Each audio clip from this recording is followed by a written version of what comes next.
Hey, thank you. Appreciate you joining us tonight.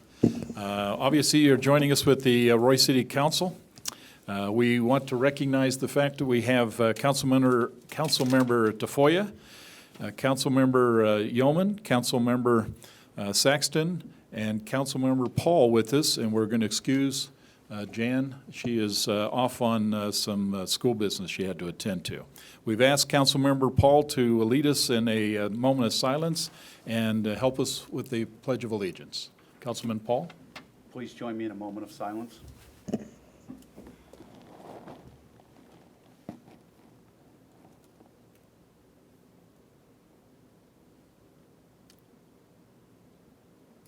Thank you. All right, we've got Troop 370 here to do our Pledge of Allegiance, which is going to be led by Jordan Olney tonight.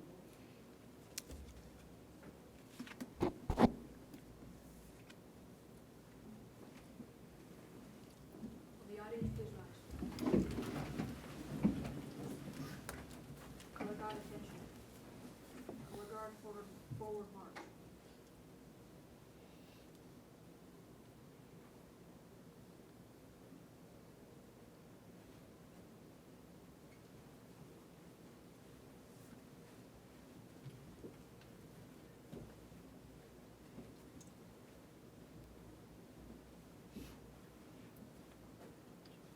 Color guard post the colors.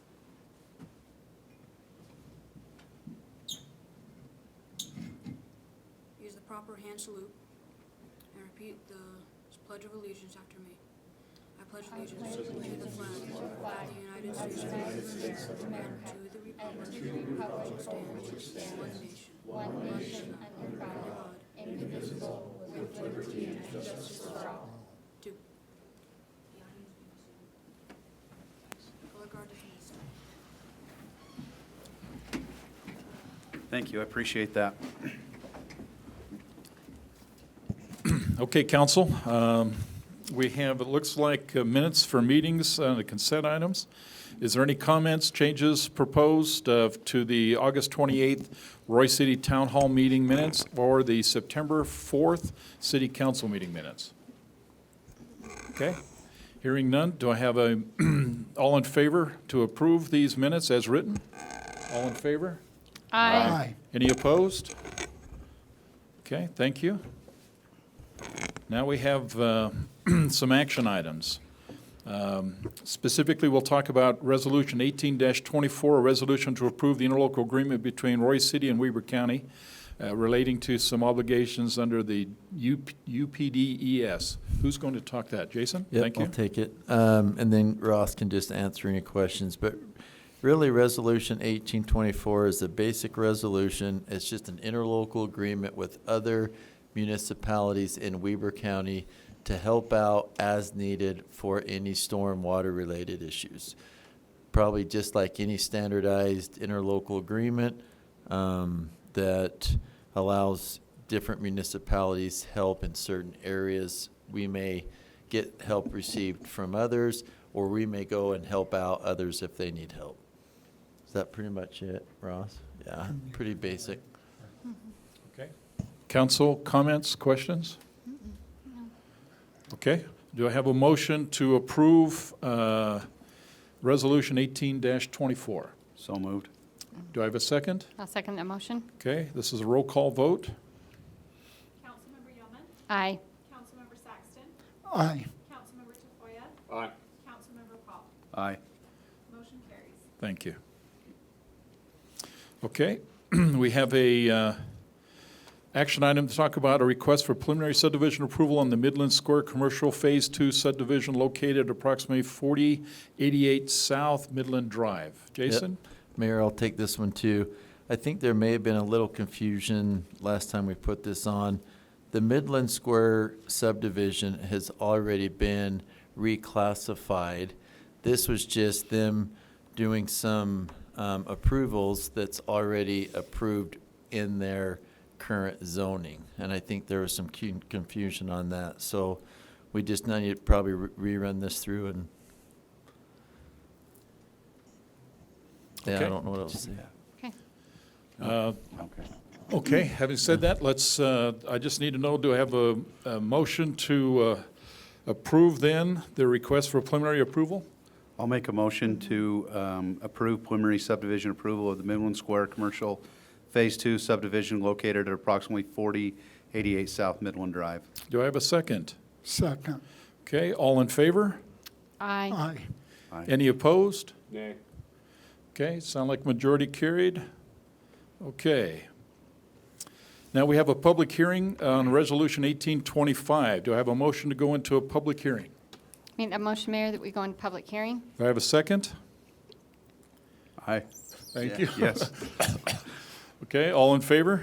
Aye. Aye. Okay, we're in a public hearing talking about Resolution 1825, and I believe, Matt, you're going to talk to us about this. Okay? Good evening, Mayor and Council. I present to you tonight Resolution 1825. So what this is, we talked about this in our budget, and we approved this through our budget as well. There's really no added funds other than what we've already approved. This is just to provide additional transparency. In 2017, the state of Utah passed a code stating that we had to do a separate hearing to provide more transparency with these adjustments. So what these adjustments are for is basically people like my salary. I get paid out of the general fund, however, I'm working for the water fund and for the stormwater fund, and so my wage is spread out accordingly with the funding sources. We only do that with employees that are working with the multiple funds, mainly admin. Just for instance, like a billing assistant in my department, they provide majority with the billing services for the utilities, however, they're paid with the general fund, and then the funds are then transferred from the other utility enterprise funds to us. So anyway, I would recommend that you would pass this resolution tonight, Resolution 1825. You guys have any questions? Any questions? Okay, this is a public hearing. Any comments, questions from the group? Anybody have any questions? Okay, seeing none, do I have a motion to go out of public hearing? Mayor, make that motion, we go out of public hearing. Okay, do I have a second? Second. All in favor? Aye. Any opposed? Thank you. We're out of public hearing. Council, any questions, comments about Resolution 18-25? No, it seemed pretty straightforward, good transparency. So Mayor, I'd like to make a motion that we go ahead and approve Resolution 18-25, a request approving enterprise fund transfers. Excellent. Do I have a second? Second. Okay, this is a roll call vote. Did you, Sorry. It's okay. okay, that's, Councilmember Tafoya. Aye. Councilmember Saxton. Aye. Councilmember Paul. Aye. Councilmember Yeoman. aye. Motion carries. Thank you. Okay.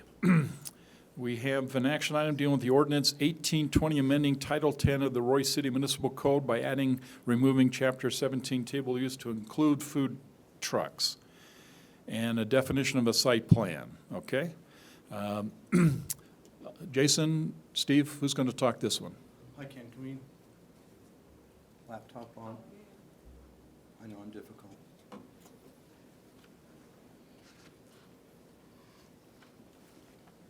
I'll wait for yours to come up. Okay.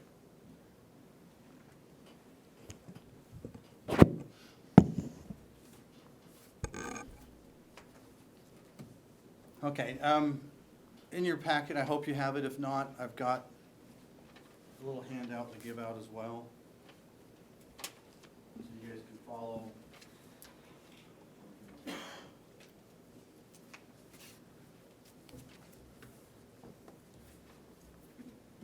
It's probably been about a month ago when the Planning Commission had a public hearing for this topic, looking to amend the requirements for a site plan.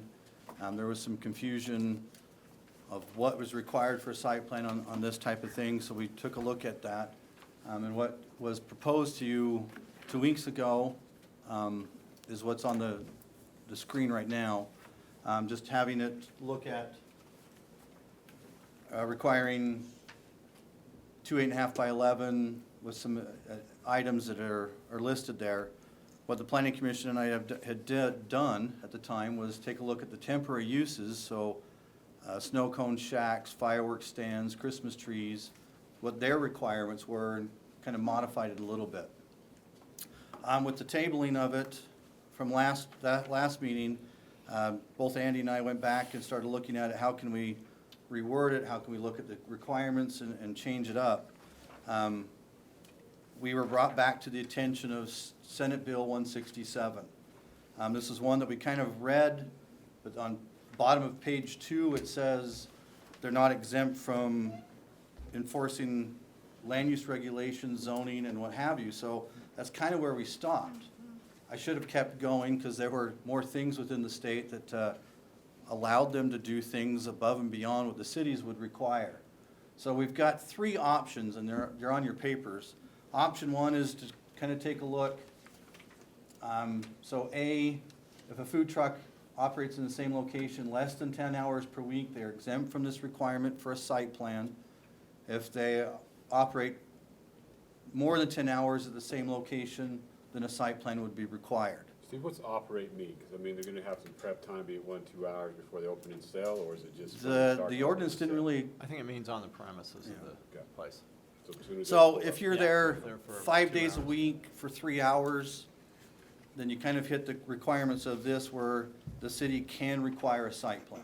So if it's a one-time shot, they're there less than 10 hours, it's not an issue. Right. The food trucks down at the hospital, not an issue. Right. Because they're, Once every other week. Right. whatever that So is. this option would just take a look at it and look at 10 hours less, 10 hours more. And then 10 hours more, we kind of wordsmithed it again of what would be required. Really, I just need a bird's eye view of the property, where you're gonna be in relationship to the entrance and exits and within the parking lot itself, so we're not messing with the traffic flow within it. doesn't require them to get out a tape measure or a walk-off stick and. Well, in some instances, like the Davis Hospital, I've already got that in detail, because when they built, so as long as they tell me where they are in between islands or what, I can get those information. Okay. Option 2, kind of looks at it a little differently. So, again, site plan submitted and approved when the food truck is operating in the same location for more than 10 hours. So we don't even address the less than. It's just more than. Again, it's just give me a site plan where you're gonna be. I keep forgetting item B within this. This was again one of those state statutes that was eliminated, that if you allow a restaurant, food trucks should be able to be in that zone, and there's no distance requirement from a restaurant. So originally, when we put this through, we had 100 feet from a restaurant. The state said, no, we can't do that, so we'll be taking that out, but I don't think that's really the conversation that we have. So this one, again, it just addresses 10 hours or more, need a site plan. The words really didn't change within the definition of a site plan or requirements. Option 3, and this is, I called Ogden City because they have a lot of food trucks, a lot of sidewalk vendors. When I talked to Greg Montgomery, their planning manager, he says, you know, we look at it, if they have approval from a private landowner, we don't care. We don't care where they're at, we don't care, we don't need a site plan, because they're gonna take it all under their own responsibilities. Now, they do have your requirements, you gotta have bathroom facilities, you can't mess up the traffic and flow within the parking lot, but they don't require a site plan. So then, like America First, where they have, you know, the food trucks at lunchtime. Right. Because America First has approved them to come to the facility, that no site plan is required. Well, state statutes, if it's 10 hours or more, the state says we can. Most of So- the time, those are like the Like same that. one as once a week. Like this food truck comes every Tuesday, and this food truck Right. comes every Wednesday. So So what it's less than America usually First the did is 10. They included the food truck at the same time as like Hertz Auto Sales locations on their site. So they combine food truck and temporary uses all in one site plan, and then I never have to get a site plan from them again. Because Hertz just says, hey, we're gonna operate in location 2. I just pull that, put it in their application, and we're off and running. Okay. But that's So- under option 1. Option 3 throws all that out, it sounds like. Right. Yeah, option 3 just says says, if you have you an gotta have agreement one. with a private property owner, you know what, that's as much as the city cares. Stu, just a quick question, are they required to get a conditional use permit? Or No, any- never have. So they come in, It was a- operate a free, they pay temporary no use. fee, they pay nothing, and they're good to go. It was a temporary use permit is what we were requiring before. Want to make sure that that's. what Yeah, we're they're a talking permitted use in the zone, but again, they're a temporary use, so get a site plan is what we were asking for. So there's three options beyond the proposed. The proposed, again, violates state statute, so that's not a viable one. about. So you've got three options to take a look at. Question, Uh-huh. back to Councilman Tafoya's comments. We charge our businesses a permit fee, right? Temporary what- use permit, yes. Right. Well, what they'll do, let's say they've got a license at Riverdale or any other city in the state, and they want to operate their food truck Okay. here at Roy. State law made it so every city can't charge them a business license fee. So they can come to Roy, they show us that they've got a license from another city, that they've got this certification from the fire department, and that they've got the health department certification. At that point, we give them a license and don't charge a fee. And that's a business license. Business That's license. just Up for until my this- knowledge- Yeah. My knowledge, because I don't know this, who gets the tax increment from their Yeah, business? well- That's what I was asking. Yeah, and then they, with the tax revenue, I think it's a 50-50 split, but I don't With know. the city that they're registered with? This doesn't How does- address it. It doesn't address it. No, so, yeah, the city that resident would get that. Right, no, that so fee. so I. If, I so they're sign up licensed in down Riverdale the and they're road, coming to start getting- Roy selling stuff and Riverdale's. Riverdale gets all of it, they get nothing. If they actually are charging taxes. Right, that's true too. Yep. I mean, So it's their business, it's their responsibility, but we Right. as a city need to know how that Yeah, process works. so we don't Yeah. know where that goes, but we just can't charge a fee. That's For what the that- business license, up until this year, you couldn't charge, last year as well, you couldn't charge a business license application fee. So what most cities do is just make sure you have your city license, your health department, your fire department There be a temporary use. qualifications, then they give you one, That's- Correct. just so you can operate. And then zoning could have it, another application if they wanted and could charge. Now with the new state statutes for this year, it's basically saying unless I'm 10 hours or more, I'm exempt from zoning Correct. Yeah, as long as I'm going in a place that's allowed. yeah. So they can't go to Food truck business residential, Sounds pretty good for the business owner, all the way around. right? Well, what's interesting, just to share a thought, we're seeing, at least in the communities where more people are having weddings, receptions in the yards. And I have actually seen and actually been witness to where they actually get food trucks to come in, maybe one vendor, pull into the yard, driveway or however set up, and literally service those people at that wedding reception. So it's, although we may see the big places like obviously the Davis Hospital and we see things at Credit Union, reality is they actually go to private residents as well and take advantage of that. So that's really kind of seeing the depth and breadth of this issue. I mean, state law is what it is, we can't circumvent it, that's what's allowed, that's what's required. We all enjoy the food trucks when they come, it is a good thing, it's a great thing that comes to the cities. Yeah, I'd like it if we saw a little piece of the pie, but state law Well- doesn't allow that to happen. Yeah, more than likely, it's like most, and Matt, you're probably more of an expert on this, but based on a conversation you and I had a few months ago, 50% of the sales tax actually goes to the city by which it's set. And you would think that would be the point of issue, but it's probably wherever their home base is. And 50% goes into the general fund, more or less, and it's distributed based on population count to the rest of the state.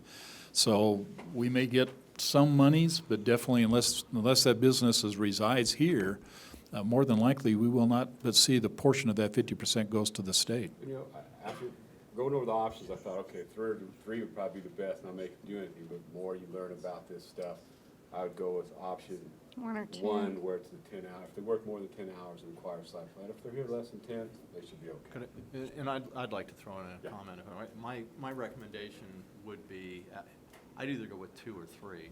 And the reason why I'd go with 2, I actually think it's a little clearer because it just says, site must be submitted and approved when it operates for 10 or more hours a week. And then Right, at 'cause 1 and 10 2, there's not much difference. There's not besides much of a that, right. difference, yeah, because 2, it actually leaves the number 10 out. I could go into that, but this just says, hey, you've got to have it if you operate more than 10 hours a week. And then it So says, if you're under 10 hours a week, it's a given. yeah, it's Yeah, given. right, Then- okay. Then it tells you what the site plan is, but one thing, there's, in the terminology, I've inserted a drawing. So it just, a site plan should include two copies of a drawing identified. So we're not necessarily calling it a site plan.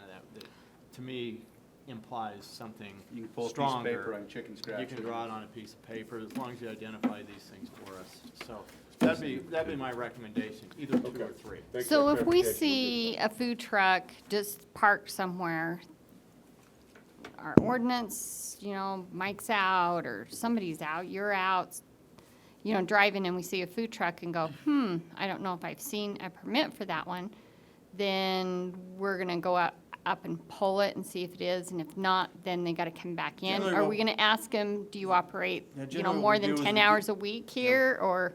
Generally, what we do is we give Tammy a call, find out if they've even come in and submitted the stuff for a license.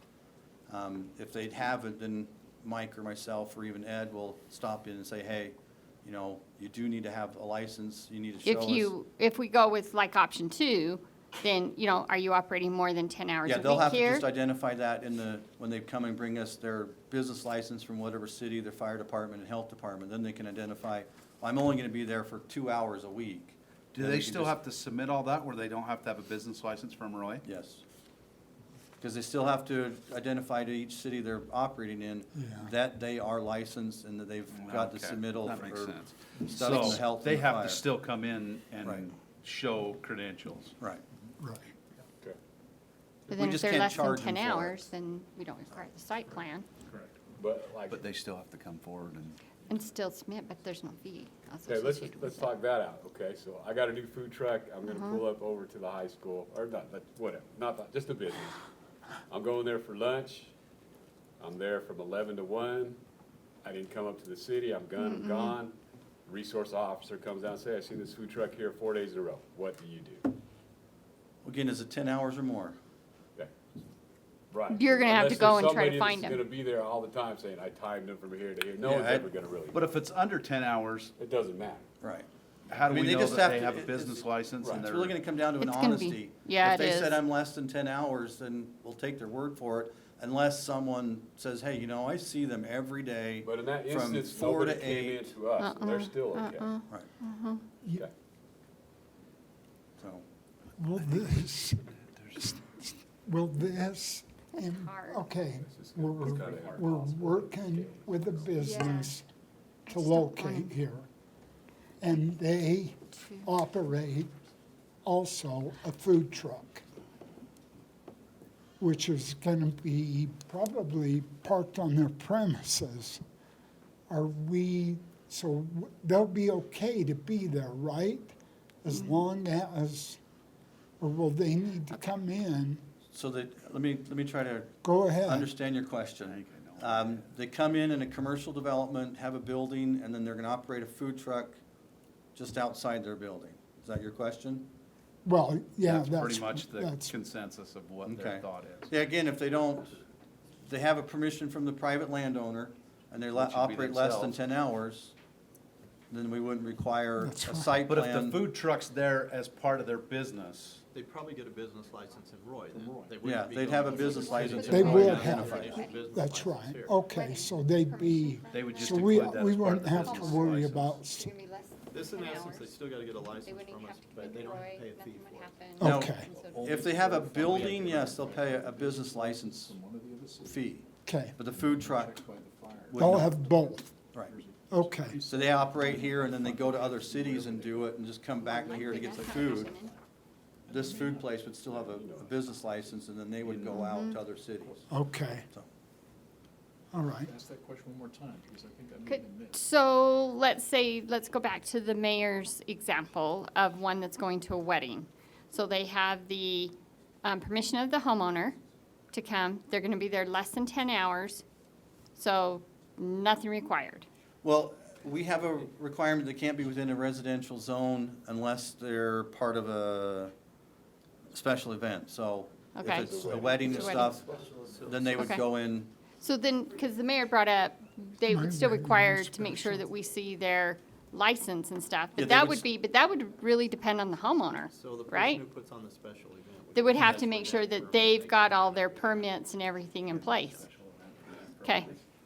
Yeah, and it wouldn't be the food truck necessarily that has to do it, whoever's putting It's, on it's that. Well, I'd want to really make sure that they have their complicated. It food just- handler's permit. and- Well, yeah, that's what I was thinking. But You know, Some way, if we've got to I'm doing verify it- that they do have a valid business license somewhere in the state of Utah, and they have their food handlers. But that's it's what we up to require the, for it's the up to the license. owner. It's up to the, I could see it a lot like cats and dog licenses. yes, Let's yes, just you make are sure so we right. understand what Steve just said. He says to validate that, he can issue a business license, a non-fee business license to operate in Roy, but he has to have a valid business license from another city.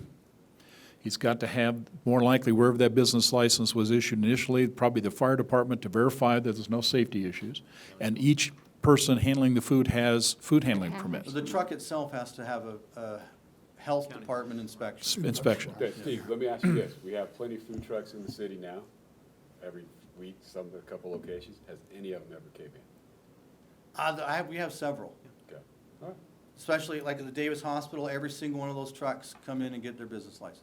good, good.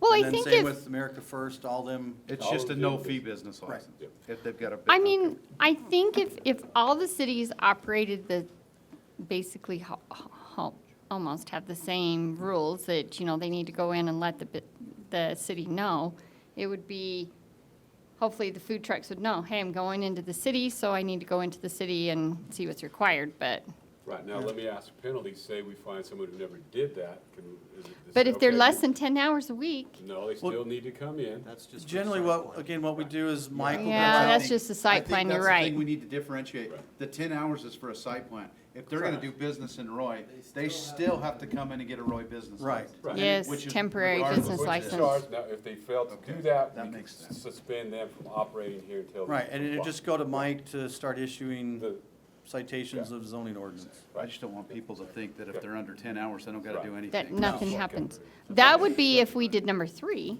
option 3. Well, that would just eliminate site plan period. Oh, that's from- true. This is only about. That's site true. plan. This is not Getting the about site the- plan and getting the, Business the license is a temporary different issue license and. mixed up, right, I'm confused. good for vote, Mayor. Had a great conversation. If everybody else. Yeah. I Yeah, like, any other comments, questions? no, Okay, so we're looking for a motion for one of the options. I make a motion, we approve option 2 okay. as stated. Okay, Second. yeah. Okay, we have a I second. agree with This option is a 2. roll call vote.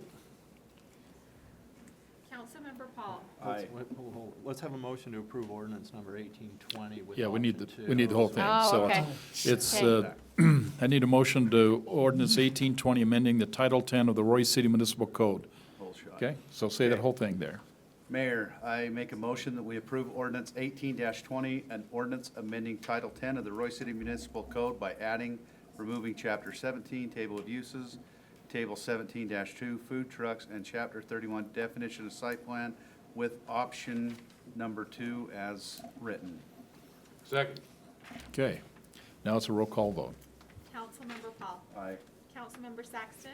Aye. Councilmember Yeoman. Aye, Councilmember Tafoya. Aye. Motion carries. Perfect, thank you.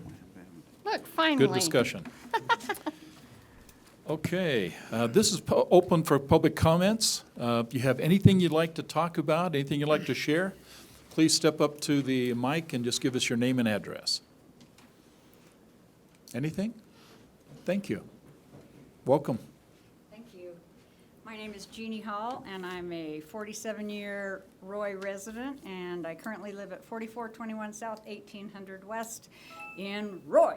Thank you. And actually, I came for a couple of reasons tonight, but I wanted to share with you just a sweet story. We have a widow that lives next door to us in our subdivision, and the street in front of her driveway was basically disintegrating.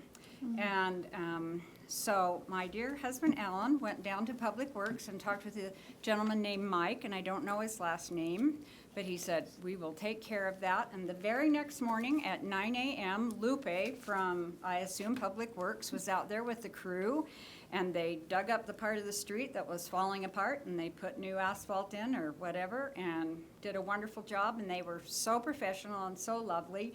And it made my heart feel joy to think that Roy takes care of their citizens in such a way.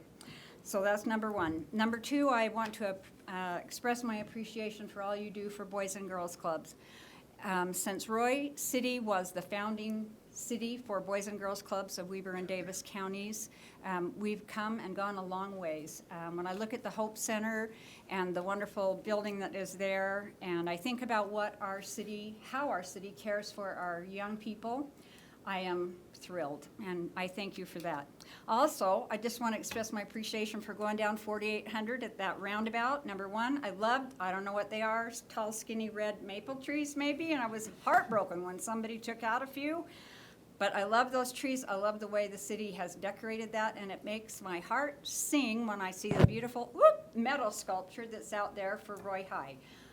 What better way to encourage our children to enjoy and appreciate their education than to have the city behind them? I think that's it. I wrote down my notes. Oh, just one other quick thing. I do know that on your business agenda tonight, or your agenda, you are listening to the CEO of the YCC. I want to just share a very personal experience quickly of a young woman that we needed to receive the help from the YCC. This is a young LDS returned missionary who grew up in a home of abuse, came back from her mission, suffered it again, and found herself having to leave that home because of such great abuse happening there. An unmarried woman, and the YCC took this young woman in. Having been a board member on the YCC and continuing to support them, I am grateful for any help that Roy City can put forth in their behalf. And Rock On and council members and Mr. Mayor, we are certainly grateful for all that you do for our citizens. Thank you. Thank you. Thank you for your input. Thank you. Mayor, good to have you. Good to be here, folks. I appreciate the hard work that you folks do in this town. I also want you to know I appreciate what goes into the Hope Center. In the Senior Citizen Center over there, I go over there anymore quite often, having reached that age of being a senior citizen. And it's a marvelous facility over there, well maintained. The relationship between the Boys and Girls Club and the Senior Center is outstanding. It's no problems. We haven't had any problems over there. And so it's been a lot of hard work by your staff here in maintaining those facilities. And I want you to know that the senior citizens over there really appreciate the care that is given and the thought that is given to the community for senior citizens. I appreciate that. I'm also going to speak on behalf of the YCC this evening. They usually have come out yearly and ask for donations from cities and areas throughout the city. This is a tremendous organization. I think anyone in law enforcement that has a background in law enforcement and things can tell you the true value of YCC, not only to Roy City, but to the entire county. And I would strongly encourage that you support this organization. Having worked for several years in law enforcement in the Ogden area, I know that we use that facility quite often. You go out into a family disturbance, and Lord knows what causes those, but they do happen, and one usually has to leave, and it's usually the women leaving with the children. And the law enforcement people need to have a residence or area that they can take these people, the wife and the children, to where they're going to be safe and taken care of. So I would strongly urge that you folks support your community connection, because I think if you check around Roy City, you're going to find that several of our residents have also used that facility. Thank you. Keep up the good work and keep Roy number one. Thanks. Thanks, Mayor. Thank you, Mayor.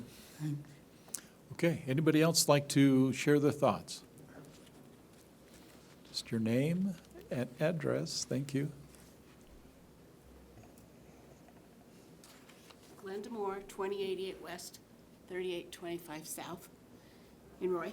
I'm thinking ahead, and I would like to ask that we have a dumpster at the city Public Works after Christmas for a few days, so that all the churches aren't impacted with all the stuff that gets thrown out, because there's always lots of messages on Facebook saying, does anybody know where I can dump all my stuff from Christmas? And then people start showing photos of school dumpsters that are overflowing onto the ground and church dumpsters that are overflowing on the ground. And so since the dumpsters are going to be here next week, I thought this would be a good time to bring it up and ask if you guys could please do that for a few days. So give people a place to put all their stuff. Looks like we can have Ross address that. We've done that. We do it from Christmas, the day after Christmas till New Year's. They're allowed to come to the shop. Okay, let's make sure we understood what you just said. You're indicating you do already, day Have after dumpsters. Christmas until the first of New Year's, you provide dumpsters for the citizens to get rid of the Christmas trees? Trees. Okay. I think, Ms. Moore, your point's well taken. Sounds like we just need to get the message out a little It just clearer. needs to be on the website. I wondered if we can Okay. extend that. Yeah, Thank- excellent. Thank you. How hard would Thanks, that Ross. be to extend that for a week? About a 10 year, if there's snow and there's rain. I'm just thinking a lot of people don't pull their Don't tree take their down tree until down after New New Year's. Year's. We could go a week. That'd give you about 2 weeks. Okay, Ross. Thank you. That was excellent. Anybody else like to share a thought, ideas? Okay, hearing none, we'll go out of public comment period. We do have a presentation tonight from YCC. Ms. Julie Smith, would you like to step up and talk to us? Have you got slides or anything you're sharing with us tonight? Sorry, I'm not, what shall I say, very graphic. That's okay. I want to make this short. You folks are awesome. Thank you for what you do. This is impressive to listen to all of the areas that you're concerned with the residents of Roy. And I want to say we are too. We have been asked to come up with the statistics, the data in regards to YCC. And I want to make sure you know the folks that are here with us. We love Jeannie Hall and we'll refer to you. Yay, you're awesome. We have Danette Stanger, who she actually goes out and goes to court with victims of domestic violence and rape. She goes to court with them, so she's kind of our feet on the ground. So she's here tonight. We have Carlotta Gomez, she's our financial officer, and she can tell you how poor we are, okay? And then we have Shane Willard, he's on our board of directors, and I believe you're gonna say a few words tonight, maybe? Okay, we appreciate that. But we wanted you to know that within the last year, as we have kept track of the residents just of Roy that we have served over 140. Now, these are the people that will give us their addresses. There are a number of people that for, what shall I say, security reasons would prefer not to, and we never force that issue.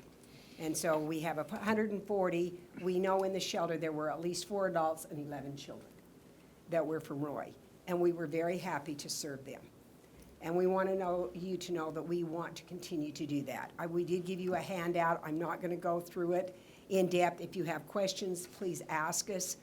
Our whole intent is to make sure that we have the services available when they are needed. And we never know. Yes, we get calls 24/7, and we're glad that we are there. And we have people literally going out in the middle of the night and answering the calls, connecting with the victims, because frankly, these people are terrified. And there's a lot of times that their trust level is 0. They don't want to go anywhere because they do not know where they're going to find safety, because frankly, they haven't found it yet. And so we want to be there. We want to extend our hand to welcome them in and to go about helping them rebuild their lives. In fact, I don't know if you've ever heard of the Oaks Foundation. They came to us this past week. They are giving out scholarships to women. They have to be single mothers. And they came to us and said, we would like to help you. And they are going to start working with us. It's strictly money for scholarships, but we are thrilled because we have had people say it. We have a big $5,000. It's down to about $3,000 now for scholarships. And I've had women sit in my office and cry and say that they had never considered themselves eligible to go to college, that is so far out there that they were called dumb, stupid, worthless, and to be able to realize that they're going to go to college. And it is amazing the change in their demeanor. And when they tell their children, that sends a message to the children saying this is possible, not just for their mother, but for them as well. And their children, their lives are changed. They start focusing more on education and the future. It's not about the crisis in the moment. It is about we have a future, we have hope. That's our payday. My employees will tell you we pay lousy. All right, so our payday is when we can see these people succeed. And that's why we want to continue to extend our hand out to the citizens of Weber County and Morgan to say, we want to help you. We want to do what is needed. And we want to make sure we're the second largest shelter in the state, and we're the most diversified because we have found they need classes. They need self-esteem classes. The children need them. And so we're not just dealing with the parents, we're dealing with the children as well because we want to stop the cycle of abuse. We want to make sure that they don't turn into abusers or victims of abuse. And that's our goal, is to make sure that when they walk out of there, they see a difference. They see a future without violence. And that's what we want to have happen. We just received some money for prevention. And we're going to be in the schools talking to the students and encourage them to get in healthy relationships now and make sure they stay in them and never to tolerate abuse of any form, whether it's towards them or someone else. That's what we want. And I admire what you're doing, Mayor. And the whole idea is to make this a safe place to live for everybody. And that's what we want. Shane, did you want to come up and say a few? And questions. We want to answer any questions or concerns that you might have. She's awesome. It's been fun. I've been on the board of directors for just a few months now and have been able to see lives changed, been able to see women who have been really dealt a hard hand, really like have been extended a hand or an arm to them and lifted up. I think of, in my life, I guess some of the sweetest and most important people are the women and the children. And so the fact that they do such a good job and help them out. They have caseworkers that work with all the kids, which I think is beautiful and amazing. They work with the ladies and they teach them. They have victims that are, women that are victims of rape that come to them with nothing, that have been threatened, their life has been threatened, their kids' lives have been threatened, so they bring them over to the YCC. And we're limited in large part by funding in some cases, and well, in a lot of cases, and we can only go as fast as we can, but we try to help everybody possible. The angels that work in the halls of the YCC are doing amazing work, and we just appreciate anything that the city can do, so thank you. Thank you. Questions? And Council, we love our staff, police officers, any too. questions, comments? No, I Thanks. appreciate you putting this together. I know that staff did kind of request about how many from Roy are actually kind of using the facility and stuff, when the time comes for us, where you do ask for donations. This kind of helps us be able to put those figures together. So appreciate that. All righty. Thank you. Thank Appreciate you. your work. Anything else? Yeah. Any other questions, comments? Okay. Well, please. Sorry about that. If I could just clarify, in that number, did you break that down any more beyond the 140 to maybe define what service is? Because I know when we talked before, service could be something as simple as a phone call or as complicated or complex as housing. So, okay, I just hadn't These seen are it all yet. that are actually the services. Perfect, okay. anything else. And I apologize because I was supposed to be teaching marriage class for Weber State. And so I better go back. Leaving? You're fine. Okay. Thank you. All right. Thank you. Appreciate that. Okay. Council will need, we'll probably need sometime by the next meeting, just to have the further finished conversation on this, figure out what we like to do as a council, okay? Thank you. Excellent presentation. Okay, we have reports, city manager report. Jason? Okay, I'll make this pretty quick. So if you guys can mark on your calendars, the Scarecrow Extravaganza for the Boys and Girls Club.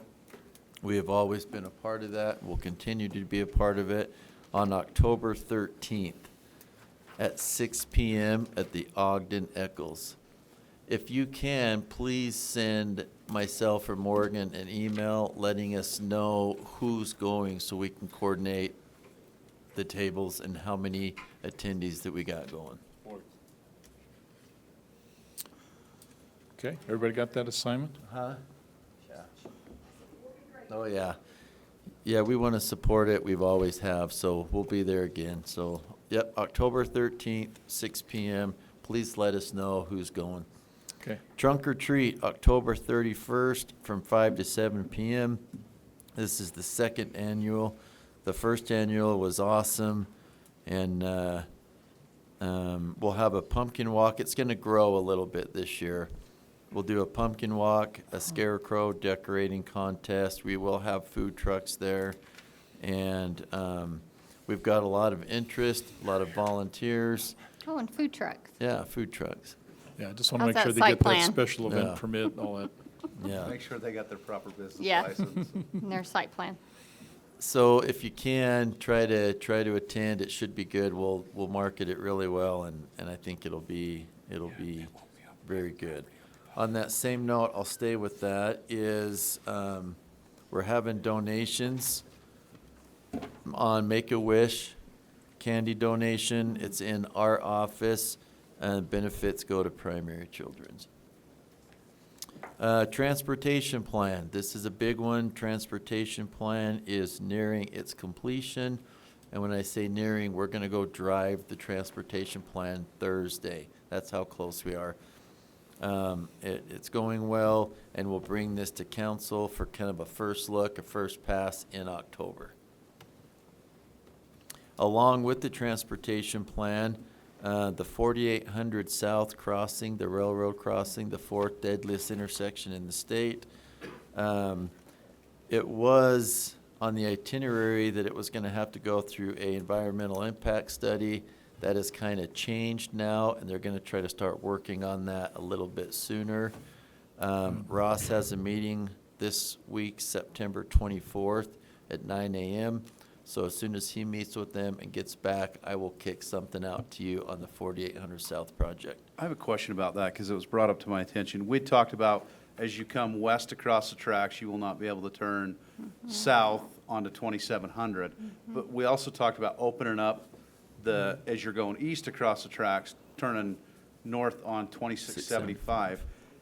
Will that create the same problem on the east side of the tracks that we have on the west side of the tracks? So it will not.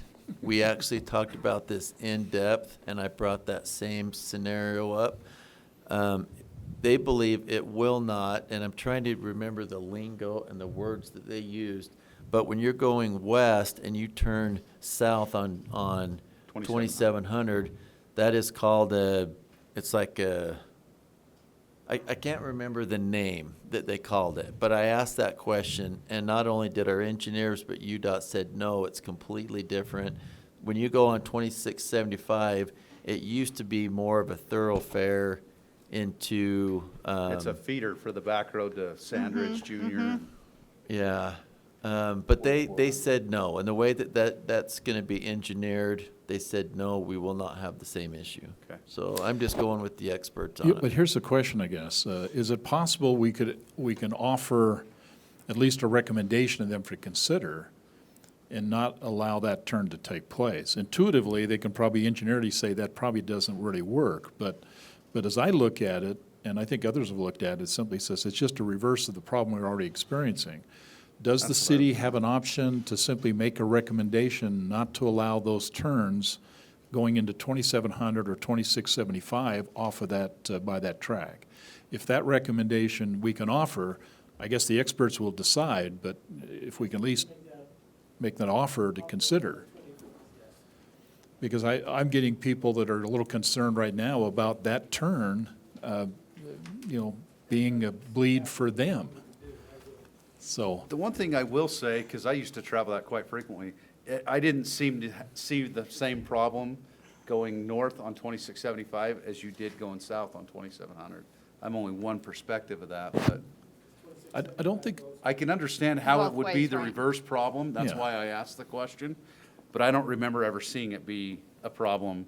It's not, reason being, because people going home west of the tracks or that way do that and come home. You don't see many Yeah. businesses That heading way. west of the tracks to work and then coming home. the That's opposite right. way. So yeah. that's- I don't think it has the same, as he just You don't have indicated, near because the of that very traffic reason. flow. Right. But I'm just looking at it from a perspective that just says that all it's going to take is one person to get stopped waiting to make that turn, and they happen to be on that track. And unfortunately, at that case, they'll be on that track. There's not a gate on that side. So as they come through that, if there happens to be somebody turning there, and it kind of stacks a car where they're turning to the left going on 2675, hopefully there's not a train coming that puts that rail down and there's a car stuck there, because there may not be an opportunity for them to get around it. So only just a thought. Engineers know this stuff best, they're the experts, but surely it's something to at least be considered just to help work that better. And to be honest with you, that roundabout's going to get a lot more action as a result of this. I think speed plays into coming down the hill too. As you're coming downhill, you've got speed on your side. When you're going uphill, you don't have speed on your side. Yeah, I just look at the safety issue, and it's just all about that safety on that track. Jason was right when he said that is in fact one of the deadliest places in the state, and there's a reason why that's the case, and we're about to fix that. I just like to fix it right the first time and not have to come back and have to face another issue in the future. So if we do it right, I think we're in better shape. So maybe Ross just ask the question on the eastbound turning north on 2675. Yeah, thank you. And then last piece of that, as you're going through that dialogue, we got two lanes coming off of that roundabout heading east. And right now, it narrows down really only to one lane. If there's a way we can get that turn lane to 27 to be available for people wanting to go to 27, not have to be jammed up there. Yep, so we talked about that too, and what they're gonna do is they're gonna recreate the island and make it Okay. a little bit thinner, but they're also gonna take out, Roy City has like, I think it's 5 to 10 feet of easement on the south side Oh, do coming they? up, that they're gonna Oh. take that out and it'll make it perfect. Perfect. It'll Good. be engineered a lot better. Perfect. And it should flow well. That's great news. That'll be good. That's great news. Okay? Curb and gutter has been installed. That's the project that is south of Roy Elementary School on 5725 South and 2900 West. That is nearing its completion. Audit is currently going on. And I spoke with the auditors today, and they said thus far, Roy City looks really good. All the employees have done well. And the auditor actually said that Matt was doing a great job. So I just wanted to maybe publicly tell him that good job on his work so far. November 12th, Veterans Day. This will be a significant event on your calendar. That is going to be rededicating George Wallen Park. Good. So if you can mark November 12th, we'll have the military there. We're working with North Park Elementary School and the Wallen family. And if you haven't been by George Wallen Park lately, it's looking really, really good. What time? I don't know yet. Okay. I don't know that there's a time, but I'll let you know for sure. But just mark sometime in the evening, probably 5, 6 in the evening, there'll be a rededicating. Perfect. That way, you want to move it up a little bit unless you're going to throw some lights at it. Yeah. Yeah, Could I'm be not, dark. I'm not sure when it is, but we'll let you know. Thank you. Yeah. Excellent. Public Safety Open House, October 10th, 6 to 8 p.m. And the new ambulance is complete. We'll have it this next month. Okay, let's talk recycling. Big topic. Sorry, one more time. Yep. When was the public safety? What time was that? October 10th, 6 to 8 Oh, p.m. October. I thought we were in November. It's going to be at the fire station Yeah. on 1900. Yep. You sure October? Mm-hmm. Okay. Okay. Okay, my last item is our waste management and our recycling. Yes, the recycling is going to increase. That's not a Roy City deal. It is a waste management deal, and we're basically doing a pass-through. You guys have known about the recycling issue. We've had work sessions on it. So Andy and Matt have done a really good job on trying to clean this up with Beth, who is on her exit. She's going to the UTA. So we did meet with Beth and her regional boss today to get kind of everything dialed in and lined up. What's her name? Huh? What's her name? Her name? It is The regional boss. the regional boss, Julie. Julie. Yep. So our opt-out period is going to be November 1st to November 30th. Okay? And here. This year? Because I thought we Uh-huh. were going to wait until January. Yeah, so how we want to do it is, Okay. before how we did it, we were going to start in January, but we weren't going to give them an opt-out till January. But the next utility bill comes out in November, so they were going to get charged for it for the month of November and December without the opportunity to opt out. So we're trying to clean it up to give them the opportunity to opt out before they actually see the bill. Okay, how are we, tell me your plan to get the word out. Okay, I got it. So, we already put it out in our October's Okay, utility bill Okay. that said there's a change coming and an increase coming in January. okay, September 6th, okay, no, so it was out in September 6th as utility bill. It's gonna go out in November 6th utility bill. And we'll also put it in the newsletter, which we already did, in October. We'll put it again in November, and we'll put it again in December. Okay. Can you put it in Why flashing lights December? on the headline? Yeah, Huh? why, if the opt-out ends, But we're gonna start it in January. So The- okay, I the see what you're saying. increase. So we probably don't need to put it in December, but No. we will put it And- in October. It'll And be in November. November, because it's for the whole month. okay. And then can you tell me the increase amount? Was it like $1.23. $1 something? Okay, Per month. Yep, and we'll actually bring it to you on October 2nd, council meeting for a resolution to Okay. adopt the increase. If we drop Now- below, was that renegotiated? yeah, what did we Are you come talking up- the percentages? Yeah. Yeah, so what she did, normally right now we have, and correct me if I'm wrong, but we have a 75%, they have to opt in. If they don't meet the 75%, then our residents are gonna pay a higher rate. We did get them down from the 75% down to a 50%. So they're actually really working with us on the whole recycling issue. Waste Management has nationwide, all the cities that do this, all of their employees are going out and reaching out from this catastrophic event. So we're trying to get the word out. okay. And then opt out by just calling into our Mm-hmm. regular, Uh-huh. They can, City hour yeah, they'll just come office? in or call. okay, But here's the other thing that Waste Management talked about too. If people opt out and they don't have recycling, their solid waste is gonna go up because now they're putting more stuff in their solid waste. And if people really did recycling like it was supposed to be, you really shouldn't have very much garbage. You should have a ton of recycling. But the recycling can't be anything with food. It's gotta be clean and clear, so it's kind of a, So they're gonna get us So either what- way. yeah. yeah, how much were the garbage Well, costs that- going up to? It just depends on, They won't because it's contracted. They can't do that till the contract's up to raise those fees. Which is up in what, a year? A year Two. and 18 Oh, months or okay. something like that. Yeah. That's, we can negotiate that at that time. With Okay. another company if Right, we want. exactly. Oh, yeah, we talked about that. Yep.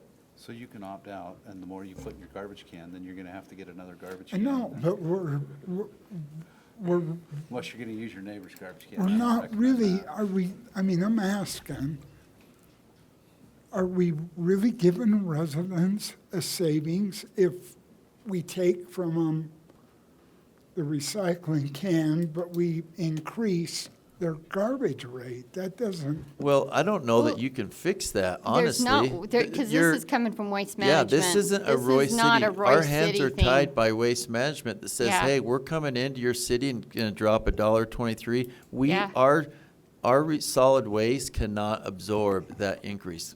Eventually, as a city, we cannot keep on absorbing all these fees. We're gonna have to kick out these fees eventually, and that's what we're doing, is we're kicking it out. And, yeah, it's a worldwide Recycling problem. catastrophic epidemic.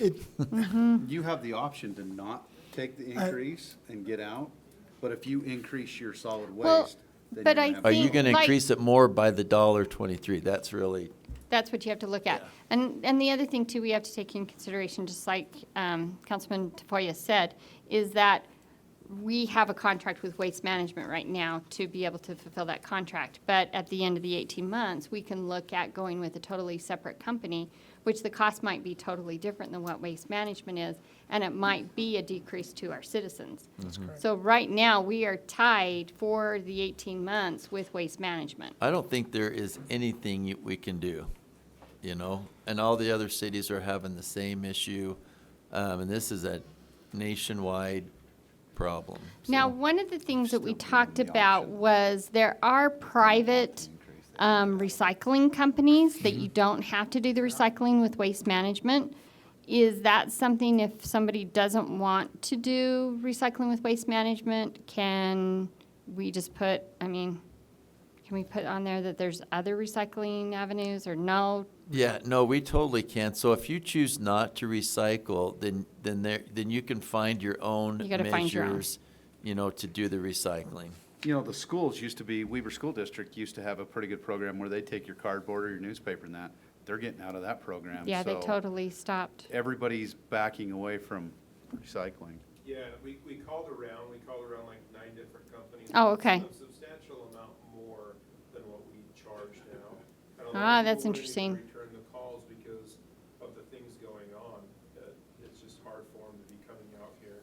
They would allow you to take it to them, but they would Oh. not get it. Because my son lived in Layton, and he had, just on his street, there was 2 or 3 different recycling people that came out. Because I was watching his house, and the neighbor next door had a recycling can out, and I was like, okay, well, his isn't. And then I says, oh, I missed your recycling. He goes, oh, no, we go with a different company. And I was like, oh, I didn't even know that there was like different companies that were going out to different cities to do the recycling It's actually program. more expensive to do that than to be with a city plan, Got it. so. Okay, good discussion. Yep, and then last, we're doing a couple traffic studies internally. Right now, we're looking at 2500 west and 5173 south. Right now, Ross is doing a traffic count to see if it warrants maybe a 4-way stop sign. Right now, as it is, there's 900 cars that travel north and south on 2500 west a day. That's not a whole lot. As soon as we're done with that, they're finishing up. We're going to 5700 south between 3500 west and Emma Russell Park. That's another tough one. To me, that may be one that we look at. It's got a couple bus route stops, and if you drive 57, there is no stop from Emma Russell to 35. That's correct. We've had the police do a good job. They've patrolled that area. We've put mile marker signs. Speed limit signs. But- That's one of the problems. I brought it to a previous council member about that issue, and nothing happened on it. I've talked to people in that neighborhood. A couple of weeks ago, I took Friday off work and intentionally walked that street, and it surprised me the amount of traffic on that road, but the speeds that they're traveling.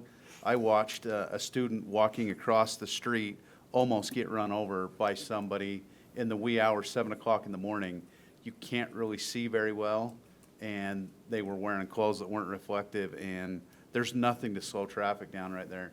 And at that intersection, you have two bus stops, one on the east side of 5700 and 3750, and one on the west side, north on 3750 west.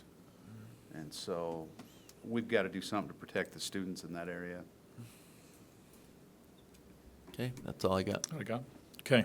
Council, any comments? I want to comment on what Joe has to say.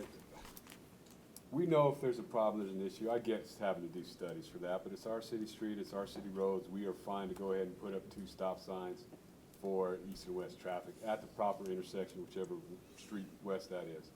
And I think Ross can do that now without having to wait for a study. Okay, so what you guys' wish? You guys live down there, you know how it is. So whichever intersection. I mean, we even had somebody come forward in city council meeting several months ago talking about it.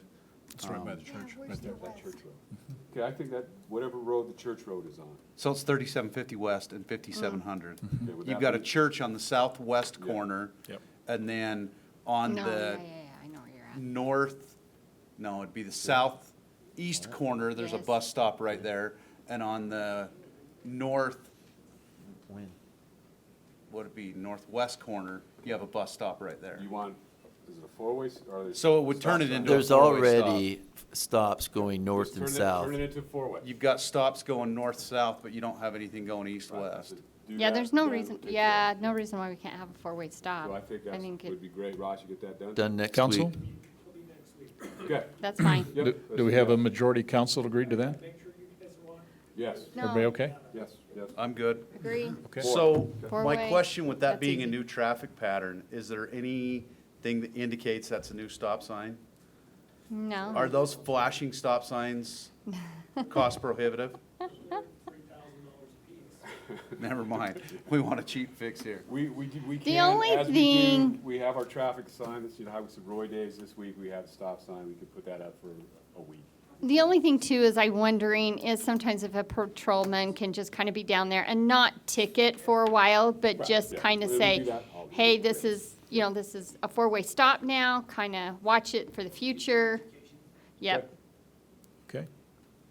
Let me just make one comment, and I think it's worth at least conversation.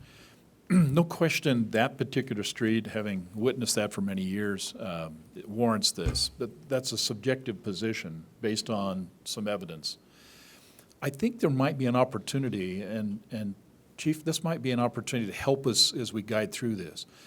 There isn't probably a week go by I don't get at least an email or a mayor's corner comment that simply says saying much the same thing. We do have a lot of traffic challenges in certain areas, and they honestly believe that there are really only 2 solutions.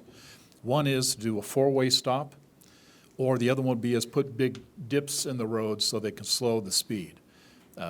All maybe viable options, maybe things that could be considered.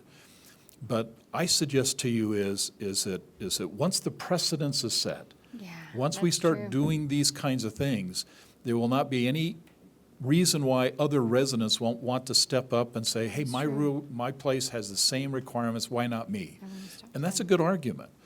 But I think there's a there's a formulative approach to this. And Ross, you may have some insight working with UDOT as close as you do.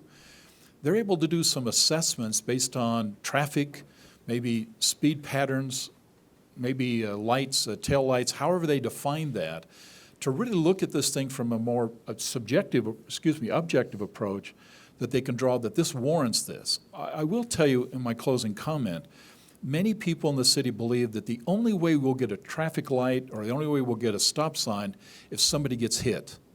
And that's not necessarily true. But there's an argument to that. I mean, let's be honest. We've had 2 of our school guards got hit right there on 5600, and now they got that hawk signal light there. I don't believe it's there because of the 2 hits by cars, our people getting hit by cars, but it surely happened rather close proximity. Is there a way, Jason, by which we can set maybe a policy that through a series of factual data gathering information, it may warrant a four-way stop, or it may warrant another stop sign? Rather than, as sometimes it happens, people will come to the pulpit and they'll basically say, I've got a problem, I need this, and it's done maybe more on emotion than facts. I ask you, give you a thought, and it really is between you and Ross and the chief, but ask this question. Can we develop a policy that helps us to definitize then where the real need is versus the want? And maybe having a good policy that's based on facts will make this decision much easier and, more importantly, much more acceptable. Because in this case, I think was brought up, and I suspect even the case that Brian brought up, in this case, I don't think there's a person on those streets that would say that's not a great idea.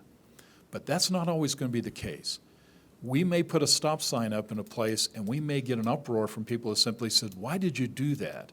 And I think having the facts and a policy will make it much easier for Ross to make that happen. So would you think about that, Jason? Yeah, and I I mean, think we you're, did that. That totally went through the one across from George Wallen. The one right there. I mean, we put the stop sign up and then we did, well, no, and then we put the, what do you call it? The speed bumps. We put the speed bumps in and then we took the speed bumps out and then we put. no, we're done. So we, We'll get it. yeah. It worked great. Yeah. Are you talking current or in the future? Are you upholding this one? No, the council already agreed. No, The this council one, agreed, but I just, think, I think there needs to be a formula. But I think if agree. Jason can help us maybe get the experts to give us kind of a strategy, then I think the council can say, yeah, that's something to do, and here's the facts to support it. Aaron, thought on that? Yeah, if I can just give you a thought, I think that the want is a good place to start. There are formulas that we use that UDOT has, and case in point, it's 55 and 43. But starting with the want, having somebody come in and saying, hey, this appears to be an issue, and it wasn't a knee-jerk reaction. We actually used the UDOT formula, we worked with UDOT, and then we went through the formula that already exists, and they came back and said, yes, it does warrant, there is a need, we did the study, but I do think that by using, not eliminating that want process, I think that's a pretty good place to start. There are the processes in place, both for the city roads and then for the state roads, that once somebody brings something to our attention, or however it comes to our attention, then that there are already processes in place that we follow to make sure that it's warranted. Could you help, I think it's excellent. Aaron. Could you help us maybe, and just help us understand that? Because I think the residents come to their elected official and says, I need this, and yet they may not understand that there is a process already established or a way we can get that to, we can say, here's what's going to happen, and make sure it fits that requirement before we find ourselves here having to make that decision. Is that okay? Is that something you can put together? Yeah, so I can have the police chief, the public works director, our city engineer, and UDOT do some kind of template, and maybe we can bring it back and we can use that template. Because the mayor's right, some people may want it, some people may not want it, and we're finding that case with that curb and gutter across from Roy Elementary School. Putting that in, there's been a lot of residents that are unhappy that went in. And we were told, a lot of these people want it, but I guess we got the business from it, because a lot of the residents, as we come in and because we've got 11 feet of easement, they were not happy, so. Right. I mean, in any situation, not everybody's going to be happy. That's just factual. And I get everything that the mayor's saying. He's right. There should be something, policy that we go that way. But also remember, we have tough decisions. Like, I'm just going to bring this up. Yeah. America First, whole situation. The reality is we should have put that road all the way through. When we held the sentiment that night of those neighbors on the street saying that, no, we don't want that. That's true. And now it's just kind of a big mess for people coming out over there. So it flows both ways, but it's a tough call, and that's why we're up here to make those decisions, but That's a good gather point. all the data. Good point. Okay. Council, any comments? Okay, just the last couple of things then, if you can help us with. If you can advise the council where we are on the RFP for the general, and it's not general fund plan, it's the actual general plan update. I liked having it in a fund. I like that one too. We put out the RFP last week, last 2 weeks, so next week I'll get all the applications with lady from Wasatch Front Regional Council. We'll go through the applications and Within that, they needed to tell us timeline, when they'll start, when they'll end, what they're gonna do, so I'll know a lot more next week, but the RFP is already out. Excellent. And just a reminder, Council, Wasatch Regional Front provided a $67,000 grant to help facilitate the purchase of this study, so it should be a good benefit. And one last thing, and Ross, I may have cut you a little off corridor, but Jason, in about a month from now, the council will be asked to look at annexation issues with the islands. The vote on that, it looks like. The question that we're asking here is, could you work with Weber County? Give us an idea of some of the things that Weber County may have been working on, things they've been addressing, that we'll, with the decision of the council, could put those responsibilities now onto the city. Just give us an idea of where we are on the infrastructural improvements and things going on in those county areas. Yeah, we can do that. Ross is actually prepared for it tonight, and he does have a PowerPoint, so Morgan, can you pull it up? No, we'll get it to you. Thank you. Okay. You scared me there for a second, obviously. I scared Okay. Ross. Ross has never been a PowerPoint in his life. That's what he's over like, what's Jason saying? Look at him.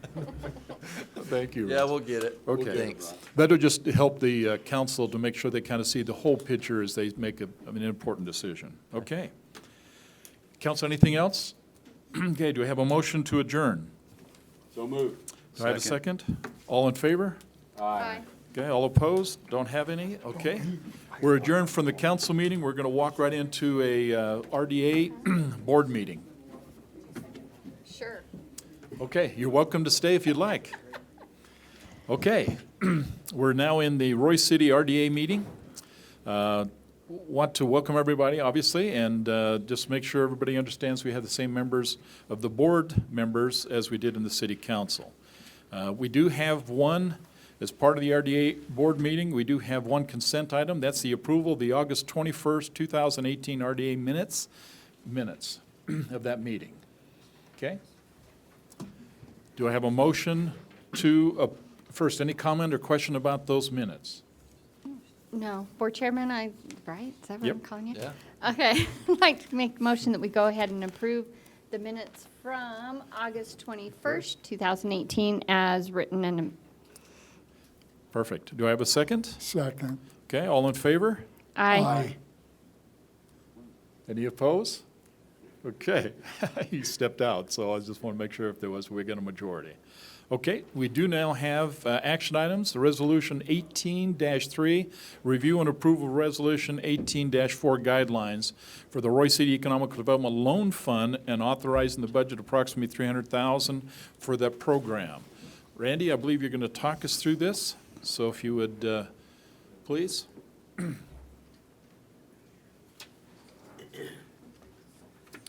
Mr. Chair, members of the board, as we presented to you last month, a list of items that we thought should go in the guidelines.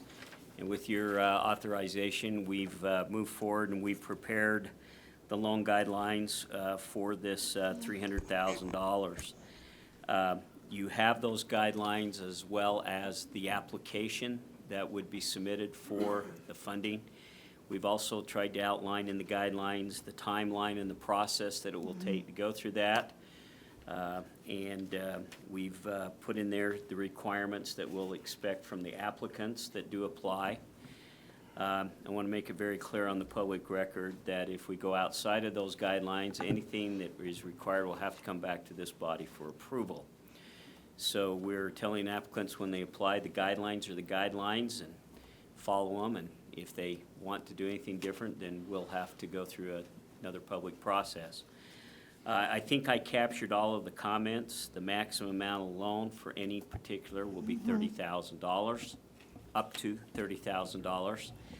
The loan term will be up to 7 years, depending on when we go through the credit and the financials and everything else and looking at the ability to pay. The collateral, we will require collateral on all the loans, including a personal guarantee that the loan will be paid no matter what. We also have an interest rate. The interest rate set on this loan will be whatever the city is receiving on its investment funds plus 2.5%. but in no event will it go over 6%. So 6% is the cap, but it would be right now, in today's market, it'd be about a 3.5% loan. I'm happy to answer any questions that you might have on the guidelines. If not, we've prepared a resolution that upon your approval, it'll set in motion to allow us now to start taking applications for the funding and start the process. I'll need to sit down with the finance director and kind of set up how we're going to cut checks and all that. He probably might want to have a conversation with the auditor, but we'll make sure that we have good documentation, so when we get audited for it, we're ready to go.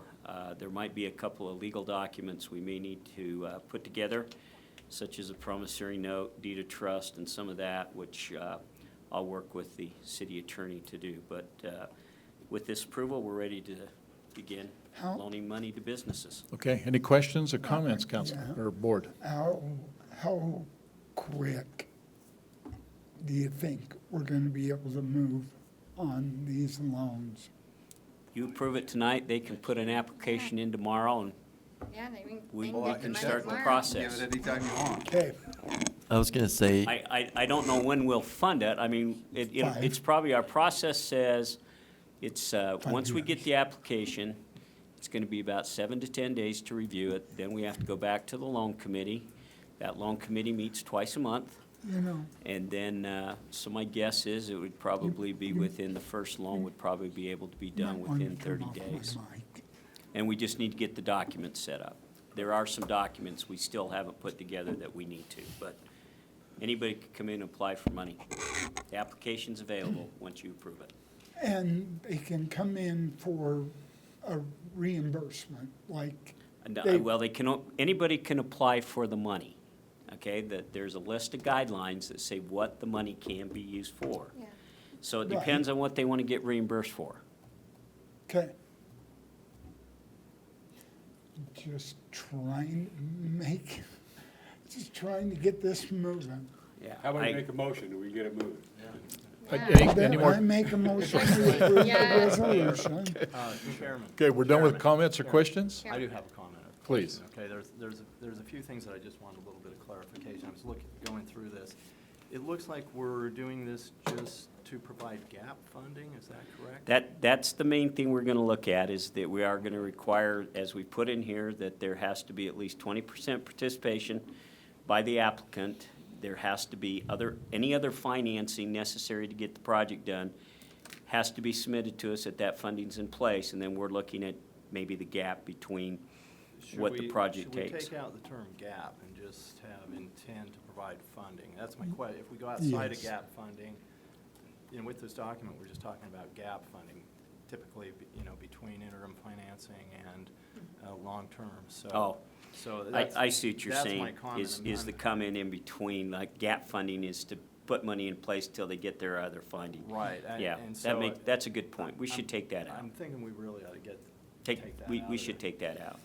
Another question I have, we've got, With amendments. when we're looking at collateral financing, we probably ought to include something about Uniform Commercial Code financing there too, to pick up, you know, whatever type of personal property that we might have for collateral, Yeah. or to equipment, merchandise, things like that, to help us secure the loan, so. Yeah, I think in the application, I'd need to look and see, but I thought we put in there, that the collateral funding, we've asked them to give us real estate, equipment, inventory, personal property, and other is what we've asked in the Yeah, application. because just what I see here on collateral standards, it talks about trust deeds and promissory notes. Yeah. But we don't talk about UCC filings, so. Right, we've got that in the actual application, but we should probably put that in to Because we the could just add guidelines. that pretty Yeah, simple. we can add that in there. And then, do we want to do you want to cap the rate at 6%? I think we've said, did I not say in there that the interest rate, the maximum rate will be 6% is 6%. what I've said in It there. would be we- between Do we some. want to have? He's a cap? asking, Do we want to have a should- maximum? Oh, you're asking if we should have a cap. I remember state I- law years ago, back in the 70s or 80s, when things, you know, the Carter Interest rates administration, were- when it went Double crazy, digits. you know. Yeah, Then the yeah. state had to come back and change that, and they took the cap off completely. So I'm just wondering if that's something that. Yeah, because if what if our rate goes over, you know, if we're 2.5% above our rate, what if that pushes it over 6? That's a good point. Hopefully, ever we'll get a lend the heck of a money deal. out before it gets to that point. But that is a good point. If But we we want could to also eliminate deny- it, we can eliminate it. We could also deny based on anything, is that correct, Randy? Yeah, we make it very clear in here that just because somebody puts in an application doesn't mean they're getting funding. Right. I mean, we're not gonna treat these any different than a bank or anybody else. If the credit score isn't good, if they show a record that they've defaulted on loans in other businesses, if they've shown they haven't been able to pay for it, they're not going to get funded. It's pretty simple as that. We're no different than a bank or any place else. Just because you put an application doesn't mean that we're all of a sudden gonna be great people and cut you a check. You have to qualify for the funding. The qualifications are pretty well outlined, I think, in these guidelines that the process will go through. We're going to do credit scores. We made that very clear. The only thing we didn't ask for is I did not ask for personal income tax returns. Because we're gonna ask for a guarantee, and we're gonna look at credit ratings and all that. We didn't ask for social security numbers on the application because we're not running the credit report. We're asking the applicant to bring the credit report to us, and it's gotta be one that's been done within 30 days of the application. Now, if they don't bring that, then we'll take their social security number and we will run a credit report. But there will be a credit report. And so the first thing that's gonna be looked at, if that credit report of that individual is low, substandard, we're probably not gonna make them a loan. So we're gonna do the basic things that we do with other things.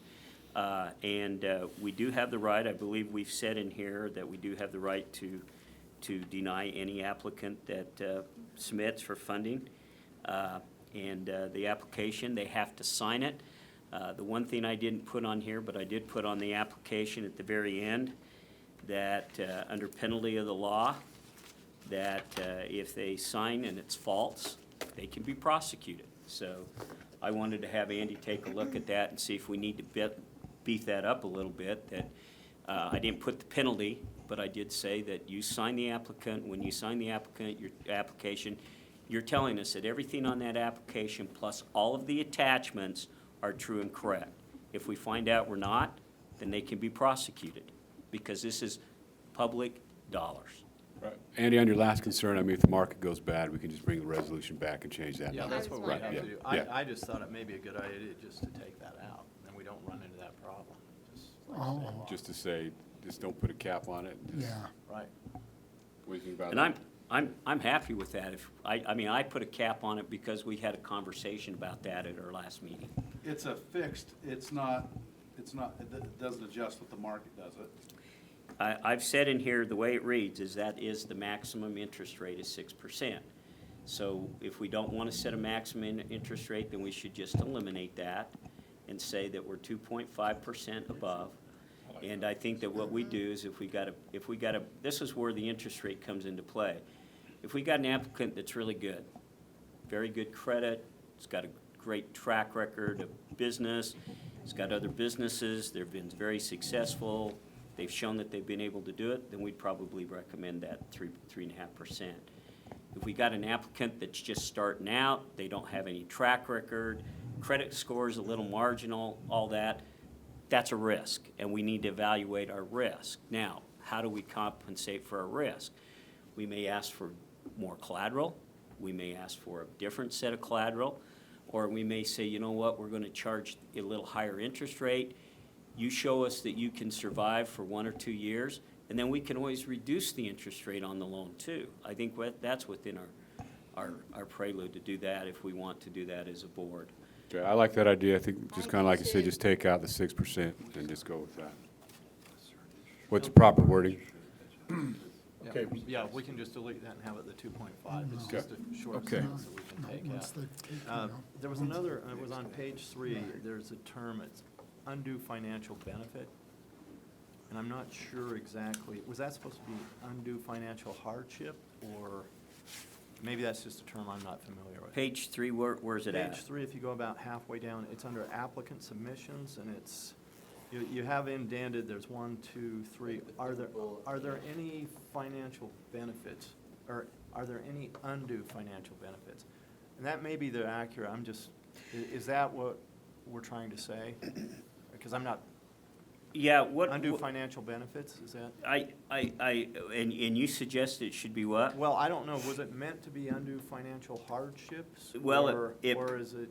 It meant to be, well, it did mean to be undue financial hardships, but also we're looking to see if there's any significant benefit that might come to the applicant from, you know, a conflict of interest or anything like that with So that. leave it as is So I would recommend we leave it as. Again, it's the things that we'll be reviewing with the application, it's kind of those starting points for our due. And remember, the staff reviews them, makes a recommendation to the loan committee. The loan committee is made up of your economic development committee, which includes 2 council members. And if they have any question, if they don't feel comfortable with it, they have the right to say, I want this loan to go back and I want the whole board to review it. Correct. And that can be brought, even though if they might meet the criteria, if they feel like there's some problem and they don't feel comfortable, they can say, let's take this back to the board and present it to the board, and we can do that.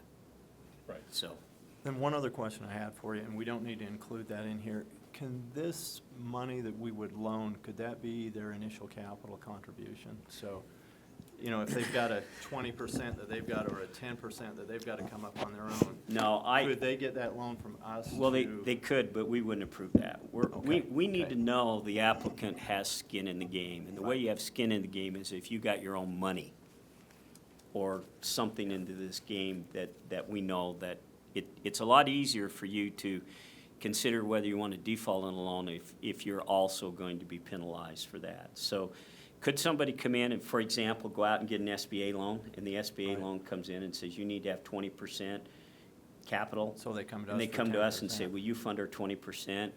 If I'm the administrator, the one that's reviewing this, my recommendation is going to be, we're not going to fund that loan. Now, if they have 10% and want 10% of ours, that gets into that, kind of that gray area where we have that Just conversation. We could just look at that. Yeah, and I think we come back and have that conversation with the loan committee, that the money's being asked to help fund some of their collateral. How comfortable do you feel with that? And again, I think it looks at the amount of the loan and everything else that's being done. If it's $1 million thing and, you know, they're pretty much there, but they're 30,000 short, we may talk about that. But the answer is, could they? They could, but they'd have to put that on the application, and we'd find that out and most likely not fund that. Okay, council, any other questions, comments? Okay, So if we're let gonna me just, approve- let me just preface this. We need to make sure that the resolution, if you're going to make a motion for the resolution for approval, I need to include the 3 elements that, Andy, you brought on the table. One, to remove that 6% ceiling, plus those other 2. So let's make sure that's clearly Delete defined. gap, we'll take the word gap Okay. out, and then to include UCC filings. Okay, so you started it off, Brian, would you like to finish it? You indicate a motion to approve Resolution 18-3, go ahead. Okay. I make a motion that we approve Resolution 18 dash, is it 23? 3. 3. Wow, we've been working on it a while, huh? And it needs to include the following amendments cited by Andy Blackburn. The elimination of the word gap, the Inclusion of correction of the from About financial benefit to hardship. No, no. No? That's not it. That one's okay. So it's to delete gap, to include UCC filings as collateral, and then to delete the maximum rate. Oh, delete the maximum rate and include UCC. Second. Let me just make sure, one last piece before you go to second. No, I heard it. No, finish the, because you got a Resolution 18-4 in there, so I need to have you state that as well. So just right here. It's 18-3 and 18-4 guidelines for the Roy City Economic Development Loan Fund. Sorry, that's just one, that was, that, So you should have put in Just three. 18-4. yeah, it should just be 18-3. Oh, dash 3, okay. Just one resolution. we're There's, approving. thank Okay. you. Okay, I just want to make sure we didn't have a double up. Yeah. Okay? No, I mean, Okay, just finish the last piece of that for Roy City Economic Development Loan. for the loan? Roy Development Agency Okay, revolving loan fund. okay. And do I have a second? Second. This is a roll call vote. Morgan? Board Member Saxton, Aye. Board Member Tafoya, Aye. Sure. Board Member Yeoman, Aye. Board Member Paul. Yes. Motion carries. Let's get this boat in Perfect. the water. Okay. Let's So- hope it doesn't sink. That's perfect. Okay, anything else? Any other things? Oh, Well, there's one question here. Please. When we approve the minutes in our council meeting, we don't recall if there was a motion to approve those. Did The very did anybody first. make I that did. motion, and was it, okay, you made the I motion? made the motion. Yeah. And then did we have a second on that? Yes. Anybody- To approve the minutes? The To approve minutes. the minutes, yes. Okay. Yeah. Who seconded it? No, we're talking about the council minutes, right? At the Right. first, Yes, the very council first, minutes. yeah, Yeah. I made that motion. she Yeah. made the motion. Who seconded it? I think I did. It was one of you two. I think I did. Okay, Joe Paul. You can probably go back and listen. You know, for the record, at least be aware that we have at least got confirmation about Burger King. And we know that in large part because we have documentation that they've applied for putting a facility. Jason, you want to talk a little about that? Yeah, so they've just applied for their permits, so that's moving along. And then Is I, it going to be a tear down and overhaul or a remodel? this is the tear down to the cement, and then they'll rebuild it from the cement. Okay, Yeah, okay. And there's some other ones in work. We're still working through those as they become, we get more visibility on that, we'll make sure we get to the board. Go ahead. You have something else you want to share with us? Yeah, grand opening tomorrow Oh, of Bloom, 12 to 2, luncheon. It's located at 4400 South, 1825 West. And I think both the mayor and I will be there. and the Weber Chamber is going to be coming to that as well. They got some things they'd like to celebrate and help that new business coming into Roy. So we're going to be there to support that. That's at noon tomorrow. Okay? Anything else, board? Okay, do I have a motion to adjourn? So moved. Second? Second. All in favor? Aye. Any opposed? Thank you, appreciate your time. This was a lot of fun with you guys. It's always a fun day to hang out with Brian Saxton. That's the word. Bring life to the party, buddy. Go ahead, go ahead. I've already been picked on, man. Couple of times.